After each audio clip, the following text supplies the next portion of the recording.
The day before my wedding, I stood outside the bridal suite door with a bottle of champagne, ready to surprise my future wife with a toast to our last night as an unmarried couple. That's when I heard her voice through the crack in the door, followed by the kind of laughter that makes your blood run cold. "I secretly invited my ex under my brother's name," Caroline said, her voice bubbling with excitement. "I shaved everywhere for him. He's going to love the honeymoon suite after the reception."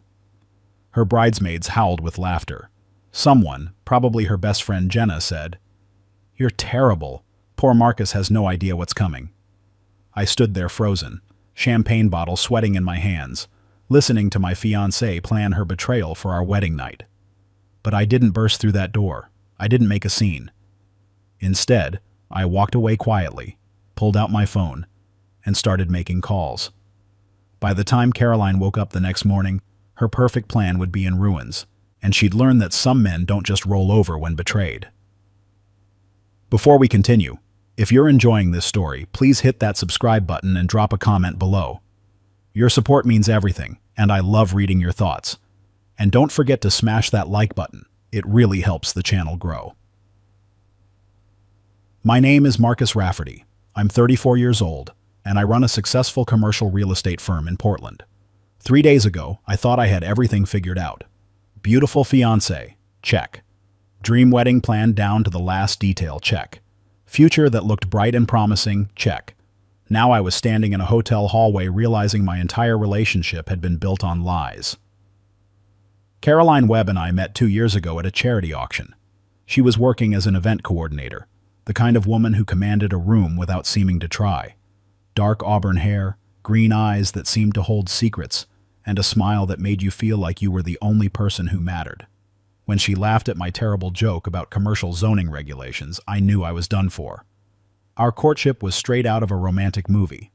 Weekend trips to wine country, late-night conversations about our dreams and fears, the kind of connection that made my friends roll their eyes at how sickeningly happy we were. When I proposed on a beach in Maui 6 months ago, she cried and said yes before I'd even finished asking. The wedding planning started immediately, and Caroline threw herself into it with the precision and enthusiasm she brought to everything in her life. But standing outside that bridal suite, listening to her plan her betrayal with the casual ease of someone ordering coffee, I realized I'd been in love with a performance, not a person. A carefully constructed character designed to land exactly the kind of man she thought I was. Rich, successful, and stupid enough to not see what was happening right under my nose. The ex-boyfriend she was talking about was Derek Kane. I knew about him, of course. Caroline had mentioned him early in our relationship. Said they'd dated for 3 years before breaking up because he couldn't commit to anything serious. She'd painted herself as the woman who got away, and him as the guy who'd lost something precious through his own immaturity. What she hadn't mentioned was that she was still in contact with him, or that she'd been planning to sleep with him on our wedding night. I walked back to my room in a daze. My best man, Travis Chen, was waiting there, probably wondering where I'd disappeared to with the champagne. Travis and I had been friends since college. He was a corporate attorney with a mind like a steel trap and zero tolerance for nonsense. When he saw my face, he immediately knew something was catastrophically wrong.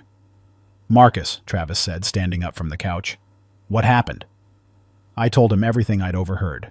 Every word, every laugh, every casual comment about how I'd be too drunk after the reception to notice if Caroline slipped away for an hour. Travis's face went from concerned to furious in about 3 seconds. "We're calling off the wedding," Travis said immediately. "Right now, tonight." "No," I said, surprising myself with how calm my voice sounded. "We're not calling it off." Travis stared at me like I'd lost my mind. "Marcus, she's planning to cheat on you during your wedding. What part of that sounds like something we should just let happen?" "We're not letting it happen," I said, pulling out my phone. "But we're also not giving her the satisfaction of thinking she broke me. Caroline wants to play games? Fine, let's play." For the next 6 hours, Travis and I executed a plan that would have made military strategists proud. First, I called the hotel manager, a woman named Patricia Monroe who I'd gotten to know during the wedding planning process. I explained the situation, asked if she could help with a few changes to tomorrow's arrangements. Patricia, who'd been divorced twice and had strong opinions about cheaters, was more than happy to assist. Next, I called Caroline's brother, Michael Webb. Michael and I had become friends over the past 2 years. He was a straight shooter, the kind of guy who valued honesty above everything else. When I told him what I'd overheard, including the fact that Caroline had used his name to invite her ex, Michael went dead silent for a full minute. "That manipulative little," Michael said, then stopped himself. "Marcus, I'm so sorry. I had no idea she was capable of something like this." "I need a favor," I said. "Can you get me Derek Kane's contact information?" "Why?" "Because I want him at the wedding tomorrow, but I want him to understand exactly what kind of situation he's walking into." Michael provided Derek's number within 5 minutes. The conversation with Derek was illuminating. "This is Marcus Rafferty," I said when he answered. "I believe you're planning to attend my wedding tomorrow." Derek laughed nervously. "I don't know what you're talking about." "Sure you do. Caroline invited you under her brother's name. She's planning to meet up with you after the reception. Probably told you some story about how our relationship is complicated, how she's only marrying me for money or security, how she really loves you." The silence on the other end told me everything I needed to know. "Here's the thing, Derek," I continued. "I'm not calling to uninvite you. I'm calling to make sure you show up, because tomorrow is going to be a wedding that no one forgets." I spent the rest of the night refining my plan. Every detail had to be perfect. Caroline had spent months orchestrating her betrayal. The least I could do was match her attention to detail. The morning of the wedding, I woke up to text messages from Caroline. "Can't wait to marry you today. I love you so much." The casual cruelty of it, planning to cheat while sending love messages, was almost impressive in its psychopathy. I got dressed in my tuxedo, straightened my tie, and looked at myself in the mirror. The man staring back at me looked calm, collected, ready to get married. Inside, I was a weapon waiting to deploy. The ceremony was scheduled for 4 p.m. at a historic hotel overlooking the city. 200 guests, a string quartet, and enough flowers to make the space look like a botanical garden. Caroline had spared no expense, and I'd happily paid for every detail. Money well spent, as it turned out, for what was about to unfold. Travis met me in my room an hour before the ceremony. "Last chance to just walk away," he said. "We can still cancel everything." "And let her tell everyone I got cold feet? That I abandoned her at the altar?" I shook my head. "No. She wanted a memorable wedding. That's exactly what she's going to get." Guests started arriving around 3:30. I greeted them with the enthusiasm of a man excited to get married, because part of me, the part that had loved Caroline before hearing her true nature, still wanted to believe this was all a nightmare I'd wake up from. But reality doesn't work that way. At 3:45, I saw Derek Kane arrive. He looked uncomfortable in his suit, kept glancing around like he expected to be recognized. I caught his eye and nodded once. He went pale. The ceremony began promptly at 4. Caroline looked stunning in her dress, a custom design that probably cost more than most people's cars. She walked down the aisle on her father's arm, smiling at guests, playing the role of blushing bride with Academy Award-worthy performance. When she reached the altar and took my hands, she looked into my eyes, and I saw something flicker there. Maybe doubt, maybe guilt, maybe just excitement about pulling off her plan. I squeezed her hands gently and smiled. The officiant, Reverend Patricia Holmes, began the ceremony with the traditional words about marriage being a sacred bond. I'd spent an hour with Reverend Holmes that morning, explaining the situation and asking for her help with a few modifications to the ceremony. She'd been shocked, then angry, then grimly determined to help me deliver justice. "Marriage," Reverend Holmes said, her voice carrying across the room, "is built on trust, honesty, and faithfulness. When those foundations are compromised, the entire structure collapses." Caroline's smile faltered slightly. She probably thought this was just standard wedding sermon material. "Before we proceed with the vows," Reverend Holmes continued, "I'm required to ask if anyone here knows of any reason why this couple should not be married. Speak now, or forever hold your peace. This is traditionally the part where everyone stays silent, not today." "I do," a voice called from the back of the room. Every head turned. Derek Kane was standing up, looking like he desperately wished he were anywhere else. Caroline's face went white, then red, then white again. "What is he doing here?" she hissed at me. "You invited him," I replied calmly. "Under your brother's name, remember?" The room erupted in whispers. Caroline's mother stood up, looking confused. Her father's face was turning an alarming shade of purple. "Derek," Caroline said, her voice shaking. "Sit down. This is a mistake." "Actually," I said, stepping back from the altar and addressing the crowd, "this is exactly what Caroline wanted. She invited Derek here because she was planning to sleep with him tonight, after our wedding. She told her bridesmaids about it yesterday. I heard her through the door." The room went completely silent. You could have heard a pin drop on the carpet. Caroline grabbed my arm. "Marcus, no. You're confused. You misunderstood what you heard." I pulled out my phone and held it up. "I recorded the conversation this morning when you were getting ready. Want me to play it for everyone?" Her eyes went wide with horror. "You wouldn't." "Try me." Caroline looked around the room, seeing her carefully constructed world collapsing in real time. Her bridesmaids were staring at her in shock. Her parents looked devastated. Guests were pulling out their phones, probably already texting everyone they knew about the drama unfolding. "Ladies and gentlemen," I announced, my voice steady despite the adrenaline flooding my system. "I apologize for the disruption to what should have been a celebration, but I couldn't in good conscience marry someone who's been planning to betray me since before we even got to the altar." Caroline's father, Richard Webb, approached the altar with the kind of rage only a betrayed parent can muster. "Caroline Marie Webb, what the hell is going on here?" Caroline's mask finally cracked. Tears started streaming down her face, but whether they were genuine or performative, I couldn't tell anymore. "Daddy, please. This is all a misunderstanding. Marcus is being paranoid." "Play the recording," Richard said, looking at me.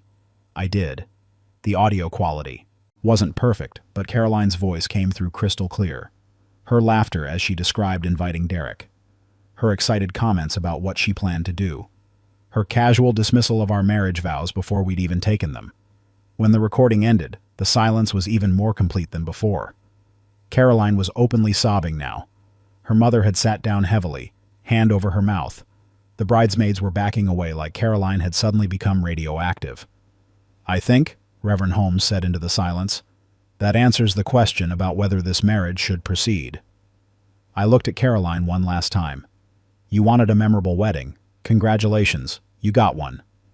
Then I walked down the aisle and out of the venue, Travis right behind me. Behind us, the sounds of Caroline's breakdown echoed through the space. I didn't look back. The aftermath was spectacular in all the worst ways. Within hours, videos of the scene had spread across social media. Caroline's event planning business collapsed as clients fled from the scandal. Derek Kane issued a public statement claiming he'd been manipulated, which might have even been partially true. Caroline's parents were so horrified they actually reached out to apologize to me, which felt surreal. But the best part came 2 weeks later. I'd moved on with my life, thrown myself into work, and started the process of emotional recovery. That's when I got a call from an unknown number. "Marcus?" A woman's voice I didn't recognize. "Speaking?" "My name is Jennifer Torres. I'm Derek Kane's fiancée. Or I was, until I found out about his history with Caroline and what happened at your almost wedding." I sat up straighter. "I'm sorry to hear that." "Don't be," Jennifer said, and I could hear the steel in her voice. "I wanted to thank you, actually. You exposed exactly who Derek is. Turns out he's been cheating on me for months. Your wedding disaster gave me the courage to dig deeper into his life. I found evidence of 3 other women." "Jesus." "So thank you," Jennifer continued. "You probably saved me from making the same mistake you almost made." After we hung up, I sat in my office for a long time, thinking about the interconnected web of betrayals that had led to this moment. Caroline had wanted to have her cake and eat it too.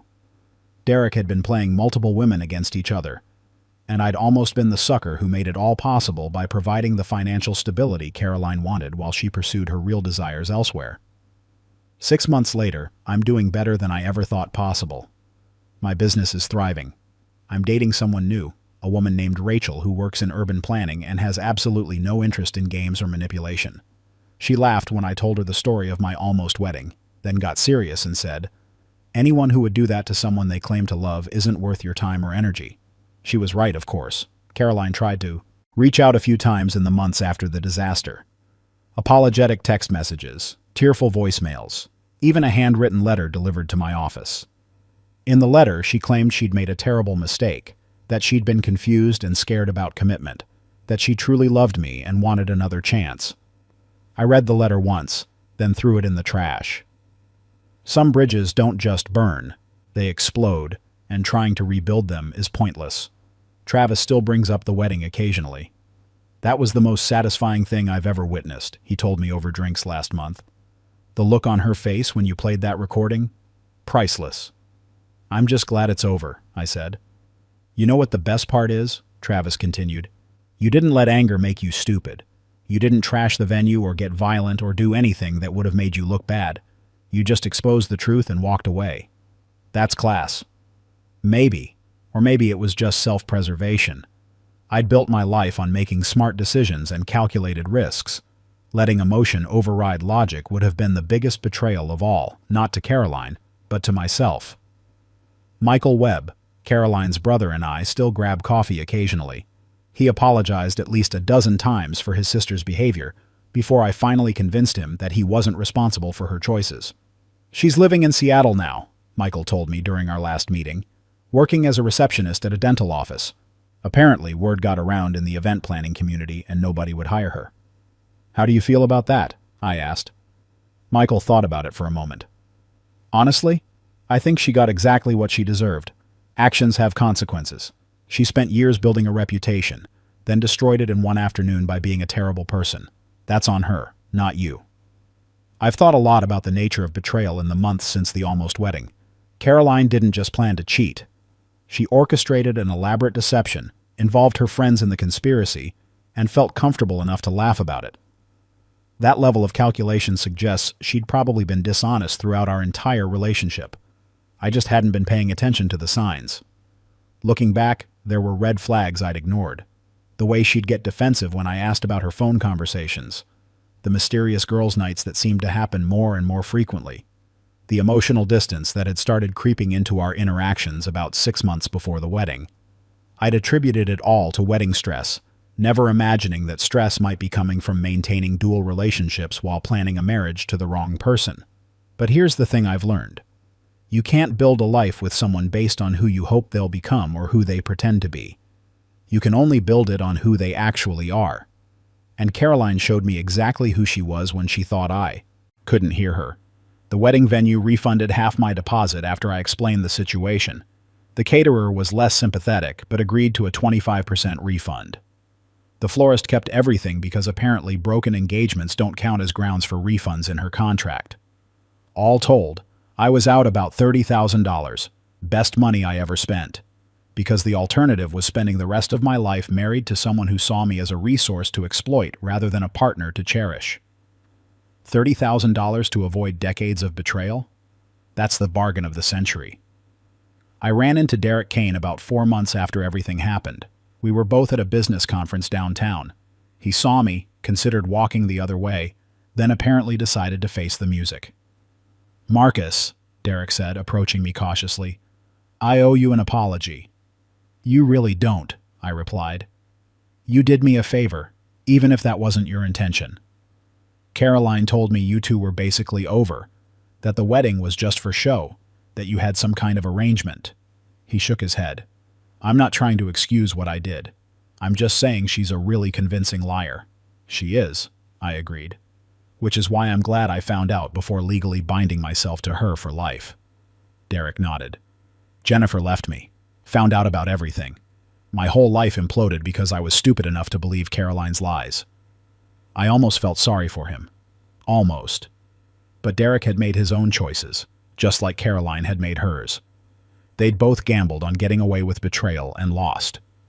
That wasn't my problem anymore. These days, I focus on building the life I actually want, rather than the life I thought I was supposed to have. Rachel and I are taking things slow, which feels right after everything that happened. She knows the whole story and hasn't run screaming, which I take as a good sign.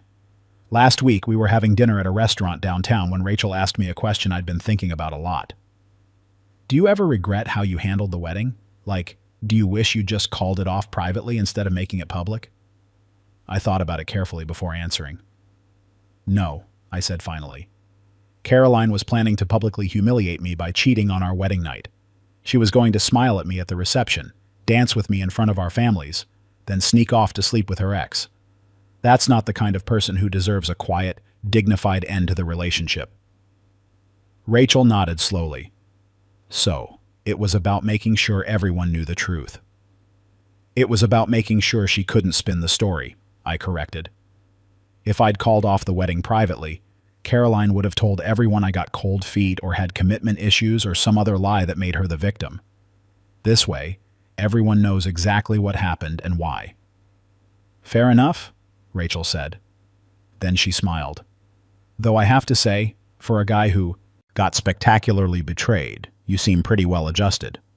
That's because I learned something important, I said.